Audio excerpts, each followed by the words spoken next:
So a lot of people talk about marketing when it comes to social media, like Instagram and TikTok, but you founded a company that pays attention to a market that's a huge market that kind of goes unrecognized. Can you talk more about that? Absolutely.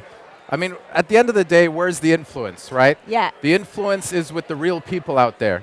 In advertising, there's programmatic, where it's all automatic advertising. And then there's just display website ads, but then there's also influencer marketing. Now we're starting to get closer to the influence. What we do is we harness the power of community. Yeah. So we do this through things like mom groups on Facebook or tech communities on Slack. Yeah. Or let's say some corporate communities on LinkedIn or pet owners or LGBTQ plus, for example. And what we do is we pay them money like you would an influencer to post a relevant ad within their group, and we do it at scale. So, yeah. Where did this idea come from? Well, I was, yeah, no kidding. I was in the product placement space before in film and TV for 21 years. Okay. So we first built a marketplace that was kind of like a dating site for brands and producers. And then at that point, we realized, you know what, it's not going to work. I made a lot of errors, a lot of mistakes as a founder. And then once I realized what those mistakes were, we went in to make more mistakes, and then we ended up now finally leading into this blue ocean, what we feel is a blue ocean, which is elevating the underestimated and overlooked. Having these real people that have all the influence to get the money they deserve, and in an inclusive manner.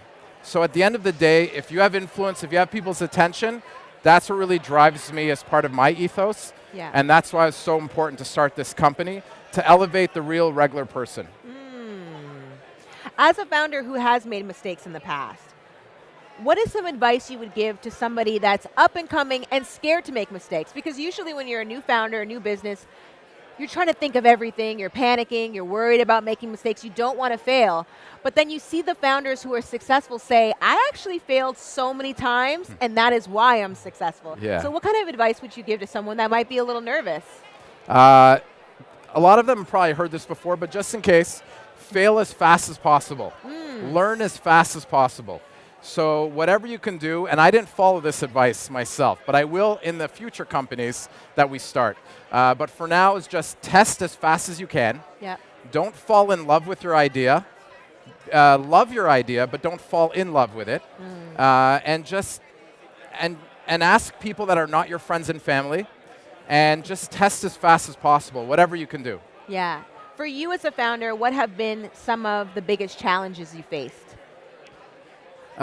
Because we're bootstrapped, Yeah. definitely it's playing with capital allocation and getting capital in the first place, figuring Yeah. out how to make it. So we have to make it from a side hustle before when we first started, my old company. We had to make it from that in order to pay for this. Yeah. And then your ears perk up with leveraging some student programs, some government programs to have, then you start hiring overseas. I would say the biggest challenge is definitely bootstrapping, Yeah.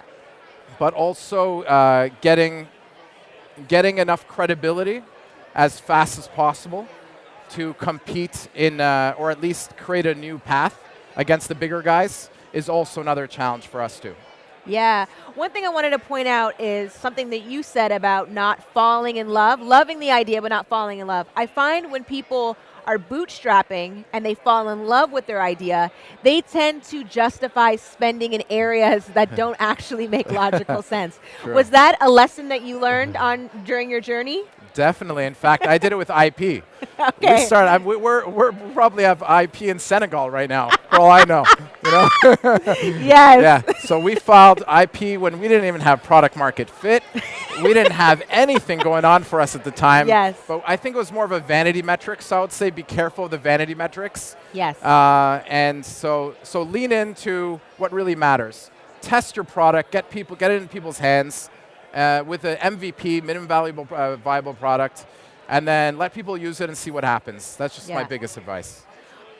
What is your elevator pitch? Why should an investor drop the bag on your company? You know what? I will say that transparently because I believe I'm one of the people. I feel like I'm with the founders. I'm with them, and I'm not sure if we really want any capital from investors, frankly. Yeah. Because we want to keep it with the people. I like the feeling of, in the end, getting to our destination while on the journey of fulfillment. Yes. But having these 40 million moms, or at least the leaders of those communities, Yeah. to have a better quality of life than they had before. So my objective is not for us to raise money from outside, but if we get to a point that it's live or die, then I choose to live because we're doing a lot of good as well. I love that. Yeah. In terms of scaling, what does that look like? Right now we have 150 million people. Because I was just going to say, you said 40 million moms, yeah, and then off camera I heard 150 million. I'm like, what is that looking like? So we do have a 150 million network reach. So scale right now, we're in US and Canada. Yes. So we're trying to get to about 250 million network. Then we feel, okay, we have enough to really play in North America and start getting some decent market share. And then eventually we're going to Europe next, and a particular country in Africa that we see a lot of potential growth. Okay. And lastly, in your market, how many competitors do you have? I would say that there's no direct competitor, but there are competitors in the sense of taking revenue, potential revenue from the same advertisers. Yeah. Because sometimes people bucket us in the influencer marketing category. Right. Some people bucket us under Facebook ads. So it just depends how they choose to label us. So of course, Facebook ads, other Google ads, other influencer marketing platforms technically are competitors, but we genuinely feel that we've started a new category, and we hope that we can, again, that's another challenge, educate the masses to say that, look, you can't place it, just this is the influence. Attention, that's what we're aggregating, so don't worry about the media channel, just focus on how it's going to get you from here to there. Yeah. Don't worry about the conduit. I love that. Well, thank you so much for your time. Thank you as well. That was fun. Yeah, I appreciate it. Thank you.